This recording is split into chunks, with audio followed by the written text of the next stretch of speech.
మాట్లాడబోయే సందేశం గుణవతి అయినటువంటి స్త్రీని కనుక్కోవటం ఎలా. సామెతలు 31:10 గుణవతి అయిన భార్య దొరుకుట అరుదు, అది ముత్యముల కంటే శ్రేష్టమైనది అనే విషయాన్ని మనం గమనించగలుగుతున్నాం.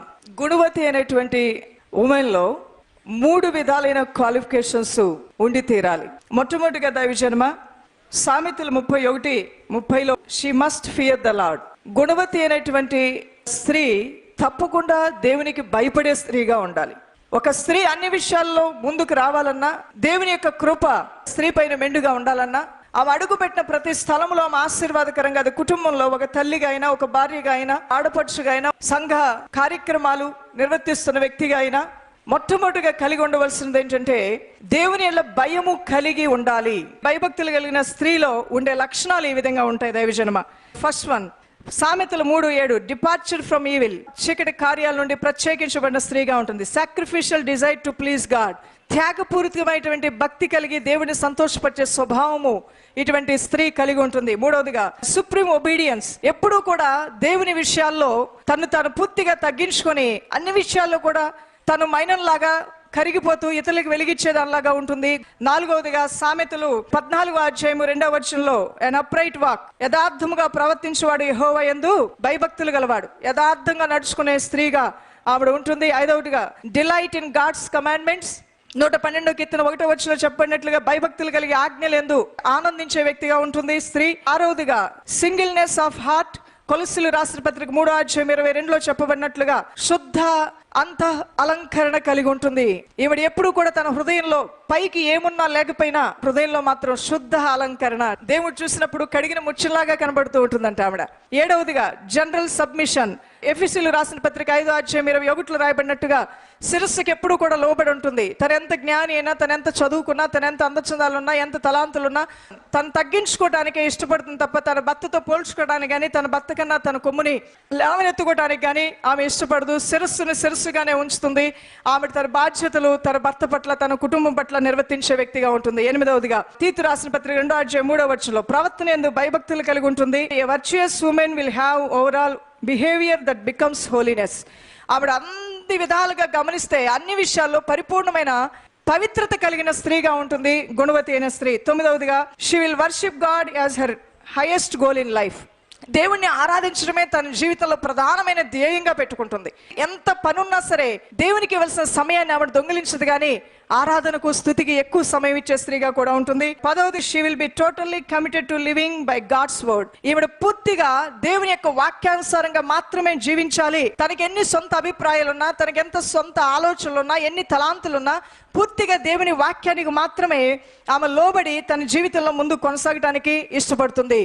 సామెతలు 8:13 యెహోవా యందు భయభక్తులు కలిగి ఉండుట చెడుతనమును అసహించుకొనుటే. దైవభక్తి కలిగిన ప్రతి స్త్రీ చెడుతనాన్ని ఎప్పటికప్పుడే అసహించుకుంటూ తన జీవితంలోకి చెడుతనం రాకుండా కాపాడుకుంటూ ఉంటుంది.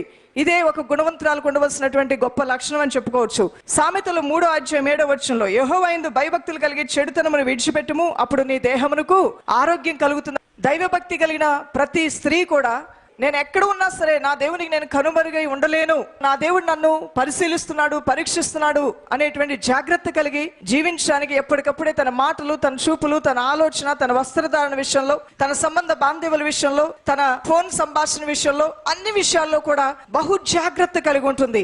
అన్నీ నా ప్రభువు చూస్తున్నాడు కదా అనేటువంటి తత్వం కలిగినటువంటి వారే వివేకం కలిగిన వారు. అందువల్లనే ప్రభు వాక్యంలో రాయబడి ఉంది, జ్ఞానం వల్ల ఇల్లు కట్టబడితే వివేకం వల్ల ఇల్లు స్థిరపరచబడుతుంది.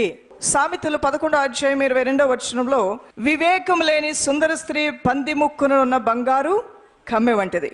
హెస్కేల్ గ్రంథం 16:15 నీవు నీ సౌందర్యమును ఆధారం చేసుకోవద్దు. అందంగా ఉండి అందమైన కళ్ళు, అందమైన పెదాలు, అందమైన రూపం, చక్కగా మాట్లాడగలిగినటువంటి సామర్థ్యం, తలాంతులు ఇవి అందరూ కలిగి ఉన్నారు. మనకన్నా ఎక్కువగా సెక్యులర్ ఫీల్డ్ లో ఎంతో మంది అధికమైన తలాంతులతో, టాలెంట్స్ కలిగి వారు ముందుకు దూసుకుపోతున్న వాళ్ళు ఉన్నారు. దైవజనమా, అయితే దేవుని దృష్టిలోను దైవ దీవెనలను కలిగి నీ కుటుంబము నిత్యము దేవుని యొక్క ఆశీర్వాదాల్లో ముందు కొనసాగాలంటే ఇవన్నీ కూడా దేవుని త్రాసులో తూగవు. అందచందములు గాని, ఇహపరమైనటువంటి జ్ఞానము గాని, విద్యాబుద్ధులు గాని, జాతి, కులము, హెచ్చు తగ్గులు గాని, ఎత్తు పడవులు గాని ఇవేమీ కూడా దేవుని దృష్టిలో అంగీకారయోగ్యమైనవి కావు. నీవు నీ కుటుంబము దీవించబడాలి అంటే, నీవు దేవుని దృష్టిలో ఉండాలి అంటే నువ్వు కలిగి ఉండవలసినటువంటి గొప్ప అర్హత దేవుని యెడల భయభక్తులు కలిగి ఉండటం. దేవుని యెడల భయము కలిగిన ప్రతి వ్యక్తి కూడా అధికారానికి లోబడుతుంది, భర్తకు లోబడుతుంది, వినయము విధేయత కలిగి ఉంటుంది. అన్ని విషయాల్లో అన్ని విధాలుగా కూడా స్వప్రయోజనం కొరకు కాకుండా ఇతరుల ప్రయోజనాన్ని కూడా ఆలోచిస్తూ ఉంటుంది. దైవ భయం లేనటువంటి స్త్రీలు బైబిల్లో ఎంతో మంది ఉన్నారు.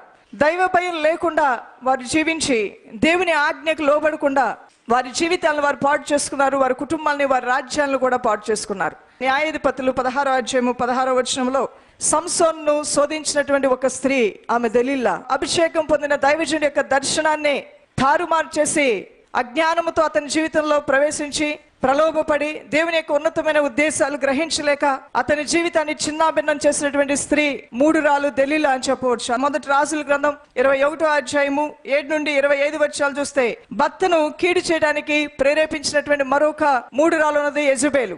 ఎస్తేరు గ్రంథం 5వ అధ్యాయము 14లో హామాను పురుకొల్పినటువంటి జరస్సు గురించి రాయబడి ఉన్నది. కీడు చేయడానికి వాళ్ళని ప్రేరేపిస్తూనే ఉన్నారు. తద్వారా వారే కీడులో పడి ఎంతో నష్టపోయినట్లుగా కూడా రాయబడి ఉన్నది. యోబు గ్రంథం 2వ అధ్యాయము 9-10లో కష్టములో సుఖములో కలిసి ఉండవలసినటువంటి యోబు భార్య కష్టకాలం వచ్చినప్పుడు యోబును విడిచిపెట్టేటువంటి మాటలు మాట్లాడి అతని హృదయాన్ని గాయపరిచి దేవుని హృదయాన్ని కూడా గాయపరిచే మాటలు మాట్లాడింది. మూఢురాలు వలె ప్రవర్తించింది. అందువలన యోబు అన్నాడు, మూఢురాలు వలె నువ్వు మాట్లాడవద్దని. మీకాలు దావీదుని ఎగతాళి చేసి ఆ తర్వాత గర్భమే మూయబడి తన జీవితకాలం అంతా గొడ్రాలుగా బ్రతికినటువంటి దుస్థితి, తన కుటుంబాన్ని తను పాడు చేసుకున్నటువంటి అజ్ఞానం ఏమిలో కనబడుతున్నది. మార్కు సువార్త 6వ అధ్యాయము 22వ వచనంలో హేరోదియ కుమార్తె ఒక అభిషిక్తుడు దేవుని చేత ఏర్పాటు చేయబడినటువంటి బాప్తిస్మ ఇచ్చే యోహాను యొక్క తలనే కోరుకున్నదంటే తర్వాత దాని పర్యవసానం ఏంటో ఆవిడ ఆలోచించలేదు. తన పంతం నెగ్గాలి అనేటువంటి తత్వంతో ఇటు దైవ భయము లేక ఒక వివేచన జ్ఞానం లేకుండా ప్రవర్తించి ఆమెడు కూడా సరైన నిర్ణయం తీసుకోకుండా ఉన్నట్లుగానే బైబిల్ గ్రంథంలో మనం చూడగలుగుతున్నాం. తమ మూఢత్వంతో, తన అవివేకంతో, తమ భక్తిహీనతో తమ జీవితాలనే కాదు తమ కుటుంబాలను, తమ చుట్టూ ఉన్నటువంటి వాతావరణాన్ని కలుషితం చేసి పాడైపోయినటువంటి స్త్రీలు ఎంతో మంది ఉన్నారు. అయితే దైవ వాక్యం వీరందరినీ మన ముందు పెట్టి హెచ్చరిస్తూ ఉన్నది. మీరైతే అట్టివారి వలె ఉండొద్దు అంటున్నాడు ప్రభు. మనమైతే ఎలా ఉండాలి? ఎంతో మంది భక్తి కలిగిన స్త్రీలు బైబిల్ గ్రంథంలో ఉన్నారు. దైవ భక్తి కలిగినటువంటి యవన స్త్రీలు బైబిల్లో ఉన్నారు. దైవ భక్తి కలిగిన పరిచారకురాండ్రు బైబిల్లో ఉన్నారు. అటువంటి వారి వల్లే మనం ఉండాలని దేవుడు కోరుకుంటూ ఉన్నాడు. మనం చనిపోయేంత వరకు కూడా ఆ భయము భక్తి అనేది మనం అలంకారంగా ధరించుకోవాలి. నీకు వెండి బంగారములు లేకపోయినా, పట్టు వస్త్రాలు లేకపోయినా, ఉండటానికి ఇల్లు లేకపోయినా నువ్వు దిగులు పడవద్దు. కానీ నీకు ఇచ్చినటువంటి అమూల్యమైనటువంటి భక్తిని, ఈ భయాన్ని మాత్రం నువ్వు కోల్పోకూడదు. ఈ దైవ భయము, ఈ దైవ భక్తి అనేది నీ జీవితంలో లేని వాటిని అన్నింటినీ నీ జీవితంలో పొందుకునే విధంగా ఆ ప్రభువే నీ కృప అనుగ్రహిస్తాడు. నువ్వు కోల్పోయిన సంతోషాన్ని, నువ్వు కోల్పోయినటువంటి ఆనందాన్ని, నువ్వు కోల్పోయినటువంటి జీవితాన్ని, నువ్వు కోల్పోయినటువంటి ప్రతి సమాధానాన్ని, ఆరోగ్యాన్ని అన్నీ ఇవ్వగల శక్తిమంతుడు నువ్వు దేవుని యెడల భయము భక్తి కలిగి ఉంటే. రూతు భర్తను కోల్పోయిందన్న మాటే గాని ఆమె దేవుని యెడల భయభక్తులు కలిగి ఉండటం వలన ఆమె కోల్పోయిన ప్రతి దాన్ని కూడా ఆ మోడుబారిన జీవితాన్ని దేవుడు చిగురింపజేసి ఆస్వాదించినట్లుగా రూతు గ్రంథం 1వ అధ్యాయము 16వ వచనంలో రూతు దేవుని యెడల భయభక్తులు కలిగి తన జీవితంలో ఎంతో ఖ్యాతిని, ఘనతను, ఈవెన్ యేసు ప్రభు వారు రావాల్సినటువంటి ఆ తరానికి ఆమె ద్వారా వచ్చే విధంగా గొప్ప ధన్యత, యోగ్యత కలిగిన స్త్రీగా ఉన్నది. న్యాయాధిపతుల గ్రంథం 11వ అధ్యాయం 36లో యెఫ్తా కుమార్తె ఆమె ఎంతో సమర్పణ కలిగి తన తండ్రి చేసిన మొక్కుబడికి లోబడి తన జీవితాన్ని త్యాగం చేసినది. ఎస్తేరు 4వ అధ్యాయము 16వ వచనంలో ఉపవాసం ఉండి స్వజనుల కొరకు ప్రార్థించి దేవుని యొక్క కటాక్షముతో తన ప్రజలను కాపాడుకున్నటువంటి ఎస్తేరు వంటి పట్టుదల కలిగి ఉండాలి. మార్కు సువార్త 16వ అధ్యాయము 1వ వచనంలో మగ్దలైన మరియ పాత రోత జీవితాన్ని స్వస్తి చెప్పి క్రీస్తులో నూతన సృష్టిగా మారి మరన్నడూ కూడా తన పాత జీవితంలో లోకాసల వైపు ఎన్నడూ తిరిగి చూడకుండా ముందుకే సాగిపోయి ఎంతో మాదిరిని మన ముందు కనబరుస్తున్నటువంటి స్త్రీగా ఉన్నది. లూకా సువార్త 1వ అధ్యాయము 38వ వచనం కన్య మరియగా యేసు ప్రభు వారి తల్లి ఎంతో గొప్ప మాదిరిని చూపించినట్లుగా కూడా మనం చూస్తూ ఉన్నాం. యోహాను సువార్త 11వ అధ్యాయం 24వ వచనంలో మార్తా మరియా వీరిరువురు కూడా దేవునికి తమ హృదయంలో స్థానం కలిగినటువంటి స్త్రీలు. దేవునికి సమయం ఇచ్చేవారంటే ఆయనకి చాలా ఇష్టం అన్నమాట. చాలా మంది అనేకమైన పనుల్లో నిమగ్నమై ఉంటారు, కానీ దేవునికి సమయం ఇచ్చేవారంటేనే దేవుడు ఇష్టపడతాడు. ఈ రోజున మీరు సమయం ఇచ్చి దేవుని సందుకు వచ్చారు, మిమ్మల్ని దేవుడు ఎంతో ప్రేమిస్తున్నాడు. దేవునికి సమయం ఇచ్చి దేవుని పాదాల దగ్గర కూర్చున్నటువంటి మరీనే దేవుడు ఉత్తమమైన దాన్ని ఎన్నుకున్నామని చెప్పాడు. కానీ మార్తాను అనేక పనుల్లో నిమగ్నమై ఉన్నామని ప్రభు వాక్యంలో రాయబడి ఉంది. మొదటి సమూయేలు గ్రంథం 1వ అధ్యాయము 15వ వచనంలో కన్నీటితో దైవసన్నిధిలో ప్రార్థించి గర్భఫలాన్ని పొందుకున్నటువంటి తల్లి హన్నా ఒక గొప్ప మాదిరి మన మధ్యలో ఉన్నది. ఫెనిన్నా ఆమెను ఎంత బాధపడుతూ ఉన్నప్పటికీ కూడా ఆమె వెళ్లి దేవుని సన్నిధిలోనే తన వ్యాజ్యాన్ని తెలియజేసింది. ఇక్కడ ఫెనిన్నా హన్నాని బాధపడుతున్నప్పుడు చావాలనుకోలేదు. చావు జీవితానికి ముగింపు అనేదే కానే కాదు. చనిపోవాలనుకోలేదు. ఈ సమస్య పరిష్కారం ఎక్కడ దొరుకుతుందో అక్కడికి వెళ్తేనే నా జీవితం మేలుతో నింపబడుతుందని ఆమె యెహోవా సన్నిధికి వెళ్లి ఆయన సన్నిధిలో మోకరించి కన్నీరు కార్చి ప్రార్థన చేయగా ఆమె దుఃఖమును దేవుడు ఆనందంగా మార్చినటువంటి అటువంటి స్త్రీల్ని ఈ రోజు మనం మాదిరికరంగా తీసుకోవడం ఎంతో మంచిది. 2 రాజుల గ్రంథం 22వ అధ్యాయము 14 నుంచి 20వ వచనంలో దైవ వాక్యను ఖండితంగా చెప్పినటువంటి స్త్రీ హుల్దా. ఆవిడ ఏమాత్రము కూడా భయపడలేదు దేవుని మాటలు చెప్పడానికి. కొంతమంది మొహమాట పడుతూ ఉంటారు కొన్ని నిజాలు మాట్లాడటానికి, వారు ఏమనుకుంటారోనని. హుల్దా అనేటువంటి ప్రవక్తి దేవుని మాటను దేవుని మాటగా కుండబద్దలు కొట్టినట్లుగా చెప్పేసింది. దేవుని పక్షంగా వాక్యాన్ని మాట్లాడితే నాకేమైనా నష్టం కలుగు చేస్తారేమోనని ఆవిడ భయపడలేదు. కానీ ఆమె నోట దేవుడు పెట్టిన ప్రతి మాటను కూడా ఇది యెహోవా వాక్కు అని ప్రకటించినటువంటి ధైర్యవంతురాలు. సత్యము కోసం తన ప్రాణాలు ఇవ్వడానికి కూడా సిద్ధపడినటువంటి స్త్రీ. దైవజనమా, ధైర్యం కలిగిన స్త్రీగాను ఉండాలని, తిరిగితనము భయము ఆందోళన కలిగిన స్త్రీగాను ఉండకూడదనేది కూడా దైవ ఉద్దేశం. లూకాసు వార్త 1వ అధ్యాయం 25వ వచనం. దైవ కటాక్షం కొరకు కనిపెట్టి ఆనందించిన స్త్రీ ఎలిజబెత్. ఆవిడ దేవుని కటాక్షం నేను కలిగి ఉన్నాను అని ఎంతగానో ఆనందించిన వృద్ధాప్యంలో గర్భఫలం ధరించుకొని. లూకాసు వార్త 1వ అధ్యాయం 38వ వచనం. మరియ దేవుని యొక్క అనుగ్రహం పొంది ఎంతో ఆనందించినది. వృద్ధులైనటువంటి వారు కొండెములు మాట్లాడేవారిగా ఉండకూడదని వాక్యం సెలవిస్తుంది. వృద్ధ స్త్రీలు కొండెములు ఆడేవాళ్ళుగా కాకుండా అక్కడ మాటలు ఇక్కడ మాటలు అక్కడ చెప్పి కాలక్షేపం చేయకుండా వారు ఎంతో దైవ జ్ఞానంతో నిండుకుని ఉండాలి. లూకాసు వార్త 2వ అధ్యాయము 36వ వచనం. హన్నా తను జీవించినంత కాలం దేవాలయాన్ని విడవకుండా ఉపవాసములతో ప్రార్థనలతో దేవుని సన్నిధిలో గడిపి దైవ జ్ఞానమును దైవ ప్రత్యక్షతను పొందుకున్నటువంటి గొప్ప భక్తురాలు. ఈ తరానికి గొప్ప మాదిరికరమైనటువంటి తల్లిగా కనబడుతున్నది. అపోస్తల కార్యములు 16వ అధ్యాయము 14వ వచనంలో ఈమె లూదియా హృదయం తెరవబడిన స్త్రీగా రక్షణతో తన ఇల్లుని అలంకరించుకున్నది. రోమీలు రాసిన పత్రిక 16వ అధ్యాయము 1వ వచనం. ఫీబే సంఘ పరిచారకులుగా ఎంతగానో ప్రయాసపడినట్లుగా మనం చూస్తున్నాం. రోమా 16వ అధ్యాయము 12వ వచనంలో అపోస్తలుడైన పౌలు అంటున్నాడు, ప్రభువునందు ప్రయాసపడు త్రుఫైనాకును త్రుఫోసాకును వందనములు, ప్రియురాలకు పెర్సిసునకు వందనములు. ఆమె ప్రభువునందు బహుగా ప్రయాసపడింది. దైవజనమా, బైబిల్ గ్రంథంలో ఉన్నటువంటి వారే కాకుండా గతించినటువంటి కాలాల్లో గొప్ప గొప్ప మిషనరీస్ గా జాన్ వెస్లీ వంటి వారు, చార్లెస్ ఫిన్నీ వంటి వారు, వీరందరూ కూడా ఒక గొప్ప గొప్ప ఉజ్జీవకర్తలుగా ఉన్నారంటే వారి వెనుక వారి తల్లుల యొక్క ప్రార్థన ఫలమే వారు గొప్ప దైవ సేవకులు కావటానికి కారణం. జాన్ వెస్లీ, చార్లెస్ ఫిన్నీ తల్లికి 9 మంది బిడ్డలు. సుసన్నా వెస్లీ ఆమె 9 మంది బిడ్డల కొరకు ఒక్కొక్కరు కొరకు 1 గంట ప్రార్థన చేసేవారంట. 9 మంది బిడ్డల కొరకు రోజు మొత్తంలో 9 గంటలు ప్రార్థనకి ఆవిడ ఇచ్చిందంటే అలాంటప్పుడు ఎందుకు జనించడండి అలాంటి అభిషక్తులు? గొప్ప ఉజ్జీవకర్తలుగా ఉన్నారు. అగస్టిన్ యొక్క తల్లి మౌనిక ఒక వ్యభిచారి, జారుడు, త్రాగుబోతూ, తల్లి చనిపోయినప్పుడు సమాధి దగ్గర కూడా రావడానికి ఇష్టపడకుండా క్లబ్బుల్లో పబ్బుల్లో తిరిగినటువంటి అగస్టిన్ రక్షింపబడి సెయింట్ అగస్టిన్ గా మారిన తర్వాత అతను అంటూ ఉన్నాడు ఒక కొటేషన్ లో, నా తల్లి యొక్క కన్నీటి ప్రవాహంలో నేను పరలోక రాజ్యాన్ని కొట్టుకుని పోయాను అంటున్నాడు. హడ్సన్ టైలర్ వాళ్ళ తల్లి ప్రార్థన చేస్తూ ఉండగా 8 కిలోమీటర్ల దూరంలో చిన్న బాలుడుగా ఉన్నప్పుడు ఒక పని నిమిత్తం వెళ్ళాడంట. తల్లి కూర్చొని ఏడ్చి ప్రార్థన చేస్తున్నది, అయ్యా నా కుమారుడు హడ్సన్ టైలర్ ఒక దైవజనుడిగా మారాలి, ఇంతవరకు చర్చికే రాడు, ప్రార్థనే చేయడు, ఆ బిడ్డ మనసును మార్చని తన బిడ్డ లేని సమయంలో గదిలో కూర్చొని ఏడ్చి ప్రార్థన చేస్తుంటే తల్లి ఉన్న ఏరియాకి 8 కిలోమీటర్ల దూరంలో ఉన్నాడు హడ్సన్ టైలర్. ఒక కరపత్రిక ఆ సమయంలో అతనికి ఇవ్వటం జరిగింది. దానిలో ఇక సమాప్తమైనది అనేటువంటి ఆ సందేశంలో ఉన్న విషయాలు తెలుసుకొని ఆ క్రీస్తు శిలువ యాగంలో ఉన్నటువంటి ఆ త్యాగాన్ని చూసి కన్నీరు కార్చి ఆ రోడ్డు మీదే మోకరించి ఏడ్చి తన జీవితాన్ని దేవునికి సమర్పించుకొని చైనాకి అతను గొప్ప మిషనరీగా వెళ్ళాడు. ఈ రోజు మీ కన్నీటి ప్రార్థన మీ బిడ్డలు ఏ స్థితిలో ఉన్నా వారిని యేసయ్య పాదాల దగ్గరే తీసుకురాబోతుంది. నమ్ముతున్నారా తల్లులారా? అవును, ఇది నిజం. నీ కన్నీటి ప్రార్థన, నీ పట్టుదలతో కూడిన ప్రార్థన నీ బిడ్డల్ని దేవుని పాదాల దగ్గరే తీసుకొస్తుంది. వారు ఏ స్థితిలో ఉన్నా, ఎక్కడ ఉన్నా, ఎంత దీన స్థితిలో ఉన్నా, ఏ రోగముతో ఉన్నా, ఏ బలహీనతో ఉన్నా, ఎటువంటి మోడుబారిన జీవితాలతో ఉన్నా, నీ బిడ్డల గురించి తలుచుకుంటే ఏదో ఒక మూల నీ హృదయంలో ఎవరో బల్యంతో పొడిచినట్లుగా బాధ వస్తుందేమో. తండ్రి లేని బిడ్డలు అయిపోయారు అనుకుంటున్నావేమో, తల్లిదండ్రులు భయం లేకుండా తిరుగుతున్నారు అనుకుంటున్నావేమో. అమ్మ, మీకు ఒక శుభవార్త.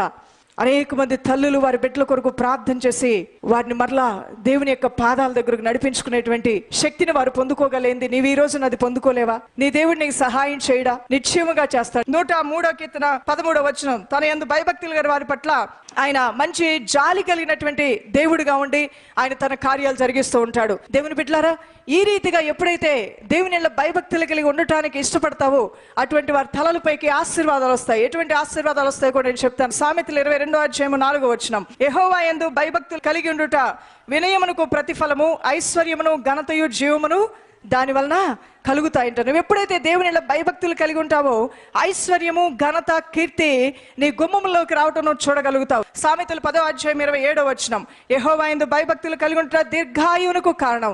నీ ఆయుష్కాలం పొడిగించబడుతుంది. భక్తిహీనులు హఠాత్తుగా మరణిస్తారు, కానీ దేవుని భయభక్తులు లేనటువంటి వారు ఆయుష్కాలం కూడా పొడిగించబడి వారు సంతోషంగా సమాధానంగా ఉంటారు. 145 కీర్తన 19 తన యందు భయభక్తులు గల వారి కోరిక ఆయన నెరవేర్చును, వారి మొర ఆలకించి వారిని రక్షిస్తానని కూడా ప్రభు అంటున్నాడు. ఇవన్నీ నువ్వు దేవుని భయభక్తులు కలిగి నడుచుకుంటే ఉచితంగా నీకు ఇవ్వబడే ఆశీర్వాదాలు. దైవజనమా, ఈ విధంగా మొట్టమొదటిగా గుణవతి అయిన స్త్రీ ఎక్కడ దొరుకుతుంది, ఎలా ఉంటుంది, ఆమెను ఎక్కడ మనం ఫైండ్ అవుట్ చేయాలంటే దేవుని భయము కలిగి ఉంటుంది. ఆమెకు ఉండవలసిన ఫస్ట్ క్వాలిఫికేషన్. రెండవదిగా గుణవతి అయిన స్త్రీలో ఉండవలసిన రెండవ లక్షణం హార్డ్ వర్క్. ఆమె కష్టపడి పనిచేసే వ్యక్తిగా ఉంటుంది. సామెతలు 31:27 తమ ఇంటి వారి నడతలను బాగుగా కనిపెట్టును, పని చేయకుండా భోజనం చేయదంట. ఏ విషయాల్లో ఇవిడ కష్టపడుతుంది. మ్యారేజ్ లైఫ్ అంటే అలా ఆటోమేటిక్గా భర్త ప్రేమించాలి, ఇల్లు బాగుపడాలని కలల కంటే అవ్వదు. దాని వెనక కష్టపడాలి, దేవుని జ్ఞానాన్ని అడగాలి. ఇల్లుని ప్రతిరోజు ఉదయం లేచింది మొదలుకొని సాయంకాలం వరకు ఇంట్లో పని వాళ్ళని, ఇంట్లో ఉన్న పిల్లల్ని, భర్తని, కుటుంబాన్ని, ఆర్థిక లావాదేవీలని అన్నిటిని ఎలా నడిపించుకోవాలి. చాలా అద్భుతమైనటువంటి బాధ్యత, ఇంటి బాధ్యత దేవుడు స్త్రీల చేతుల్లో పెట్టాడు. సామెతలు 31:26 జ్ఞానము కలిగి తన నోరు తెరిచును, కృపగల ఉపదేశం ఆమె బోధిస్తుందంట. నోరు తెరిచామంటే ఎలాంటి మాటలు రావాలి నీ నోట్లోంచి? జ్ఞానంతో కూడిన మాటలే రావాలి. అవి ఒక జీవితాన్ని వెలిగించేవిగా ఉండాలి, ఒక జీవితాన్ని ఆలోచింపజేసేవిగా ఉండాలి, ఒక జీవితాన్ని మార్చేవిగా ఉండాలి. ఆ మాటలు మూటలు దేవుని యొక్క శక్తితో నువ్వు పొందుకోగలుగుతావు. నీ ఇంటి వారితో నువ్వు మాట్లాడుతున్నప్పుడు నీ పిల్లల్లో ఆ మాటలు ఘోషిస్తూ ఉంటాయి. ఎక్కడికి వెళ్ళినా నా తల్లి ఉపదేశం ఇలా చేసింది. ఉపదేశం చేస్తున్నావా ప్రతిరోజు? లేచావా, పడుకున్నావా, నీకు మార్కులు రాలేదు, పో, పిచ్చోడా, ఎర్రోడా, నువ్వు బాగుపడవురా, నువ్వు పైకి రావురా, నీ జీవితం అంతేరా, మీ అన్న చూడు ఎలా ఉన్నాడు, నువ్వెందుకు పనికిరావు, ఇలాంటి మాటలు మాట్లాడుతున్నావా? లేదంటే కృపగల ఉపదేశం నీ బిడ్డలకు ఇస్తున్నావా? ఆమె కుమారులు లేచి ఆమెను ఏమంటారు? ధన్యురాలు అని పిలుస్తారని వాక్యంలో ఉన్నది. నీ పెనిమిటి నిన్ను ధన్యురాలు అంటారు. అలా అవ్వాలంటే నువ్వేం చేయాలి తెలుసా? జ్ఞానము కలిగి నోరు తెరుచును, కృపగల ఉపదేశం ఆమె బోధిస్తుందంట. నువ్వు కష్టపడాలి నీ మ్యారీడ్ లైఫ్లో ఆ సంబంధాన్ని నిలబెట్టుకోవడానికి. ఒక తల్లిగా నువ్వు కష్టపడి నీ బిడ్డల విషయంలో నీ పాత్రను పోషించే స్త్రీగా ఉండాలని ఈరోజు నీ దేవుడిని యొద్ద నుంచి అడుగుతున్నాడు. హెల్త్, ఆరోగ్య విషయంలో కూడా 31 సామెత 14-15 ఆమె చీకటితోనే లేచి తన ఇంటి వారికి భోజనం సిద్ధపరచును. ఎటువంటి ఆహారాన్ని ఇంట్లో నువ్వు సిద్ధపరుస్తున్నావు నీ పిల్లలకి? కంటి చూపు బాగవటానికి ఆకుకూరలు పెడుతున్నావా? గుండె బాగా కొట్టుకోవటానికి అవసరమైనటువంటి వాటిని ఇస్తున్నావా? రోజు పెట్టిన తిండే పెడుతున్నావా పిల్లలకి? అన్ని విటమిన్స్ అందే విధంగా రకరకాల ఫుడ్లు పెడుతున్నావా? ఉండోళ్ళు అంటే ఉండోళ్ళు కాదండి, అందరూ చేయగలిగినవే. ఒక అరటి పండు, ఒక జామ పండు, ఒక దానిమ్మ పండు, ఒక ఆకుకూర వారంలో 3-4 సార్లు పెట్టలేవా? ఏ విధంగా ఉంటుంది నీ ఇంటి పరిసరాలు? నీకు ఉన్న దానిలోనే పరిశుభ్రంగా పెట్టుకొని ఆరోగ్యకరమైన వాతావరణము, మంచినీరు వేడి చేసి తాగటం అవసరమైన సమయాల్లో, ఇలాంటివన్నీ కూడా కనీస సూత్రాలు మనం పాటించాలి. అంత దేవుడే చూసుకుంటాడంటే మన జ్ఞానం ఇచ్చిన దేనికి? జ్ఞానం ఇచ్చిన ఆ దేవుణ్ణి మనం శోధించకూడదు. సామెతలు 31:20 దీనులకు తన చెయ్యి చాపును, దరిద్రులకు తన చేతులను ఆమె చాపుతుందని కూడా వాక్యంలో ఉన్నది. దరిద్రులు, దీనులు ఉన్నప్పుడు పిసినితనంతో, లోపితనంతో దాచుకోవద్దు, కానీ ఉన్నది నువ్వు ఇవ్వటానికి ప్రయత్నం చేస్తే నీ సత్క్రియలు, నీ ధర్మకార్యములు పరలోకులను దేవుని సంధికి చేర్చబడతాయి. కొన్నేలి గృహంలో ఏ విధంగా ధర్మకార్యాలు దేవుని సంధిలో చేర్చబడ్డాయో అలానే దేవుని సంధిలో చేర్చబడతాయి. నువ్వు ధనవంతుడివి, నువ్వు అన్ని కలిగిన వ్యక్తి అయితే నీ రక్త సంబంధులు ముఖం తిప్పవద్దు. కష్టకాలంలో ఎవరైనా ఉన్నారంటే ముఖం తిప్పవద్దు. రోగశయ మీద ఎవరైనా ఉన్నారంటే వారికి సహాయం చేయడానికి ముందుండు. ఆతిథ్యము, ప్రేమ, ఆప్యాయతను పంచే వ్యక్తిగా ఉండాలి. సామెతలు 31:17 ఆమె నడుకట్టు చేత నడిము బలపరుచుకొని చేతులతో బలముగా పనిచేయును. 19 ఆమె పంటిను చేత పట్టుకొను, తన వ్రేళ్లతో కదురు పట్టుకొని వణుకును. 16 ఆమె పొలమును చూసి దాన్ని తీసుకొను, తాను కూడబెట్టిన ద్రవ్యం పెట్టి ద్రాక్ష తోట ఒకటి ఆమె నాటించు. ఇవన్నీ గమనిస్తే మీకు ఏమర్థం అవుతుందండి? అంటే స్త్రీలు కూడా ఇవన్నీ చేయగలరని దేవుడు చెప్తున్నాడా లేదా? అన్నీ చేయగలరు అని ప్రభు యొక్క వాక్యం మాట్లాడుతుంది. నేనేమీ చేయలేను అనుకున్నంతకాలం నువ్వేమీ చేయలేవు. అయ్యా నువ్వు నాకు శక్తిని, అన్నింటినీ చేయగలిగిన సామర్థ్యం. కొంతమంది ఇల్లు నడిపించుకోవడానికే తలడిల్లిపోతూ ఉంటారు, ఏడుస్తూ ఉంటారు. పిల్లలు ఎలా జీవిస్తారో, నా ఇల్లు ఎలా గడుస్తుందో, భర్త లేడు, నాకు ఎవరు ఎన్ని వాళ్ళు లేరు అని. నేను చెప్తున్నా, నీకు ఎవ్వరు లేకపోయినా నీ దేవుడు ఉన్నాడు. ఆయన నీకు ఏం కావాలో అన్నిటినీ సమకూరుస్తాడు. అంత మాత్రమే కాదు, అనేకమైన పనులు చేసుకునే జ్ఞానాన్ని నీకు అనుగ్రహించి ఆయన నిన్ను దీవించడం నువ్వు చూడగలుగుతావు. గుణవతి అయిన స్త్రీలో ఉండవలసిన రెండవ లక్షణం ఆమె కష్టపడి పనిచేసే వ్యక్తిగా ఉంటుంది. మూడవదిగా గుణవతి అయిన స్త్రీలో ఉండవలసినటువంటి మరొక మంచి లక్షణం దయగలిగిన హృదయము, కృపగలిగిన హృదయం. ఇది దేవుడు చాలా ఇష్టపడతాడు. ఎంత ఉన్నతమైన స్థితికి వెళ్ళినా ఒదిగి ఉండటమే స్త్రీకి అలంకారం అనే విషయాన్ని మర్చిపోవద్దు. దయగలిగిన హృదయం యొద్ద నుంచి దేవుడు ఆశిస్తూ ఉన్నాడు. నీకెన్ని తలాంతులున్నా, అందం ఉన్నా, జ్ఞానం ఉన్నా, ధనమున్నా, తోటి వ్యక్తిని కించపరిచే స్వభావం దేవుని దృష్టికి అసహ్యకరమైంది. ఒక మాటలో చెప్పాలంటే అందం మోసకరం, సౌందర్యం వ్యర్థం, దేవుని భయభక్తులు గల స్త్రీ కొనియాడబడుతుందని వాక్యంలో ఉన్నది. 1 పేతురు రాసిన పత్రిక 3:4 సాధువైనట్టు మృదువైనట్టు గుణమును అక్షయలంకారముగా ఉండవలను, అది దేవుని దృష్టికి మిగుల విలువ కలిగింది. యెషయా గ్రంథం 61వ అధ్యాయము 10వ వచనం. ఆభరణములతో అలంకరించుకున్న పెళ్లి కుమార్తె రీతిగాను ఆయన రక్షణ వస్త్రము నాకు ధరింపజేస్తున్నాడు, నీతి అను పైబట్టను నాకు ధరింపజేస్తున్నాడు, నా దేవుని బట్టిన ఆత్మ వర్ధిల్లుచున్నది. సాధువైన మృదువైన ఆ స్వభావాలు దేవుని దృష్టికి మిక్కిలి విలువైనవి కాబట్టి అటువంటి వాటిని నువ్వు అలంకారంగా ధరించుకుంటే నీ దేవుడికి నువ్వు ప్రియమైన వ్యక్తిగా ఉంటావు. ఆయన కృప అత్యధికంగా నువ్వు పొందుకోగలుగుతావు. 1 పేతురు 2:9 స్త్రీలు సత్క్రియల చేత తమను తాము అలంకరించుకోవాలని, యవన స్త్రీలు తల్లిదండ్రులను సన్మానించాలని నిర్గమ 20:12 వారిని నిర్లక్ష్యం చేయకూడదని, ద్వితీయోపదేశకాండం 27:16 తల్లిదండ్రులను మాట వినకపోతే శిక్ష కలుగుతుందని యవనస్తులకు గూర్చి సామెతలు 30:17 రాయబడి ఉంది. తల్లిదండ్రులను గణపరిచే యవన బిడ్డగా ఉండుట ఎంతో ఆశీర్వాదం. భర్తని గౌరవించే ఒక భార్యగా ఉండుట ఎంతో ఆశీర్వాదం.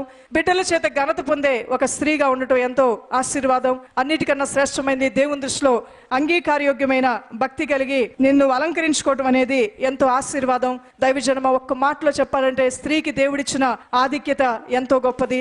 సృష్టిలో చూస్తే సాటి అయిన సహకారిగా దేవుడు నిన్ను పెట్టాడు. మానవ శరీర నిర్మాణంలో చూస్తే ఎముకగా దేవుడు పెట్టాడు. క్రీస్తు సంఘంలో చూస్తే శరీరంలో ఒక అవయవముగా దేవుడు నిన్ను పెట్టాడు. నిత్య జీవంలో నిన్ను కూడా పురుషుడు స్త్రీ అని ఏ భేదము లేదు, అందరూ కూడా దేవునికి సమానులుగా ఉన్నారు. నిత్య జీవంలో నీ స్థానం స్థిరంగా ఉన్నది. 2 దినవృత్తాంతములు 26వ అధ్యాయము 5వ వచనం. జకరియా దేవుడిని ఆశ్రయించినంత కాలము వర్ధిల్లును. నీవు దేవుడిని ఆశ్రయించినంత కాలం వర్ధిల్లుతూనే ఉంటావు. నీ పరిస్థితులు తారుమారైపోయినా, ఈరోజు వండుకోవటానికి ఒక పట్టెడు బియ్యం నీకు లేకపోయినా, అప్పులు తీర్చుకునే సామర్థ్యం నీకు లేకపోయినా, కుటుంబంలో నీ ఇంటి వారు జీవితాలు చిన్నాభిన్నమైన పరిస్థితిలో ఉన్నా, అనుకున్నది ఒకటి జరుగుతుంది ఒకటైనా, నీకు గుడ్ న్యూస్, దేవుణ్ణి ఆశ్రయించినంత కాలం నువ్వు వర్ధిల్లుతూనే ఉంటావు యేసు నామములో. దైవజనమ జీవితంలో ఒకటి మర్చిపోవద్దు, అన్ని సమయాల్లో అన్ని వేళలా నీ దేవుడినే నువ్వు ఆశ్రయించు, నిశ్చయముగా నువ్వు వర్ధిల్లుతావు. నీ తలపైకి ఆశీర్వాదాలు దిగి వస్తాయి. హల్లెలూయా. ప్రార్థన చేద్దాం. గుణవతి అయిన స్త్రీకి ఉండవలసిన 3 గుణ లక్షణాల గురించి నేను ఈరోజు మీతో మాట్లాడాను. ఎక్కడ కనుగొనగలం మనం గుణవతి అయిన స్త్రీని? భక్తి కలిగినటువంటి వారే గుణవతి లెక్కలోకి రాగలుగుతారు. అటు అర్హత వారికే ఉంటుంది. గుణవతి అయిన స్త్రీ అన్ని విషయాల్లో హార్డ్ వర్క్, కష్టపడుతుంది. వివాహ బంధాల విషయంలో, సమయాన్ని సద్వినియోగపరుచుకునే విషయంలో, పని విషయంలో, పిల్లల విషయంలో, ఆరోగ్య విషయంలో, తన సంపాదన విషయంలో ముందుకు దూసుకొని వెళ్తూ తనకి ఇవ్వబడిన తలాంతులు గొయ్యిలో పూడ్చిపెట్టకుండా దాన్ని ప్రచురింపజేసుకుని 2 తలాంతులు కలిగిన వాళ్ళు 4 తలాంతులు చేయమన్నట్లుగా తన తలాంతుల్ని ఎప్పటికప్పుడే అభివృద్ధి పరుచుకుంటూ కష్టపడుతుంది. అన్నిట్లో కష్టపడుతుంది. కేవలం సంపాదన విషయంలోనే కాదు, పిల్లల విషయంలో, కుటుంబ విషయంలో, ఆరోగ్య విషయంలో, సమయం విషయంలో అన్నిట్లో కూడా కష్టపడుతుంది గుణవతి అయిన స్త్రీ. 3వదిగా దయగలిగినటువంటి హృదయం కలిగి ఉంటుంది. కృప కలిగిన ఉపదేశం ఆమె చేస్తుంది. నీ హృదయాన్ని ఎప్పుడు కూడా దయతో నింపుకో. దీన మనస్సు కలిగిన వాడిని దేవుడు లక్ష్య పెడతాడు. దీనిలో ప్రార్థన ఆయన అలక్ష్యము చేయడు. దైవజనమ స్త్రీకి అలంకారము సత్క్రియలు, సాధువైన మృదువైన అక్షయాలంకారమును కలిగి ఉండుట దేవుని దృష్టికి ఎంతో అంగీకారయోగ్యమైనది. అయ్యా, ఈ రోజున అటువంటి కార్యాలు నా జీవితంలో నేను కలిగి ఉండటానికి మరెక్కువ కృప నాకు దయచేయమని ప్రార్థన చేయండి. ప్రార్థన అనగా ఆశ్రయించడు కూడా. ప్రార్థనలో దేవుని దగ్గర బ్రతిమలాడాలి. ప్రార్థనలో లేని వాటిని అడగాలి. ఏది నువ్వు చేయలేవో అది చేయగలిగే సామర్థ్యాన్ని అడగాలి. ప్రార్థన చేద్దాం. Thank you lord Jesus. పరిశుద్ధుడా, మీ స్తోత్రాలు తెలుస్తున్నానయ్యా.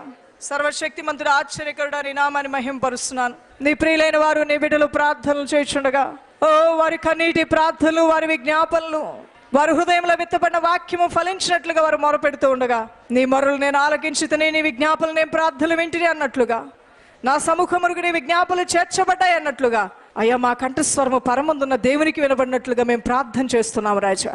యవన కుమార్తె, నీ తలంపులు, నీ ఆలోచనలు, నీ జీవితాన్ని దేవునికి సమర్పించమ్మా. తల్లులు, తండ్రులు, పెద్దలు, చిన్నలు, అక్కచెల్లెలు అందరూ కూడా యేసయ్య సన్నిధిలో సాష్టాంగ పడదాం. నిన్ను గూర్చి ఆయనకున్న ఆలోచనలు ఎంతో, అవి శ్రేష్టమైనవి, అవి ఉన్నతమైనవి.